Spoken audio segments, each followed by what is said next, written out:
Biz əlifbanı sevgi məktubu yazmaq üçün öyrənmişdik. Bunu 3-cü sinifdə oxuyarkən anladım. Dəftərimdən qopardığım vərəqə 2 söz yazmışdım. Sənin adın, mənim adım. Rəsm dərsində ürək şəkli çəkirdik, bayraqla qərb əvəzinə. Ürəyimin sümük beşiyində yenicə gülürdü onda. Onda hələ öyrənməmişdik rəqəmlərin əski nasıl olduğunu. Onda bilmirdik ki, 4 bıçaq çəkə bilməyən dostumuz 4 divara düşəcək. Bilmirdik ki, 11 metrdən 5 olan qız cərəyandan öləcək.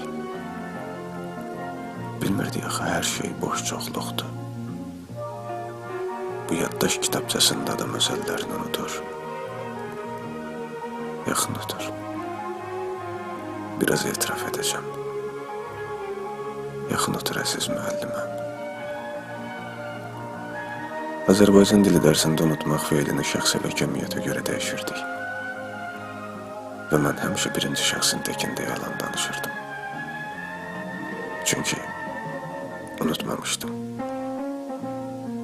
Biyologiya bizdən gizlətmişdi ki, gözlərin 2 funksiyası var. Ağlamaq və danışmaq. Əslində ürəyin diliymiş baxışlar.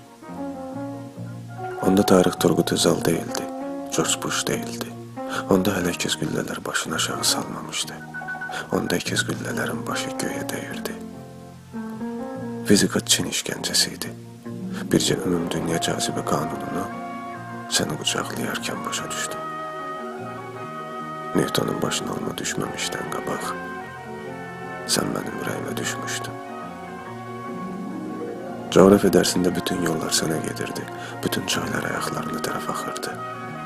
Hərdən qaçırdım ekvator boyu. Hara dönürdümsə, kompas sənə tərəf baxırdı. Qlobusu qucaqlayan paralellər tək səni qucaqlamışdı bu qollar.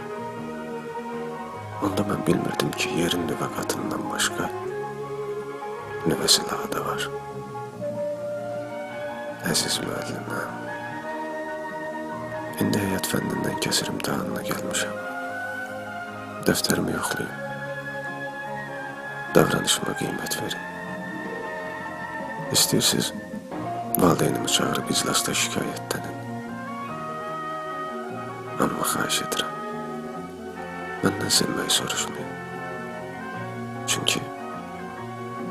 Çünki sevmək yadımdan çıxıb, evdə qalıb.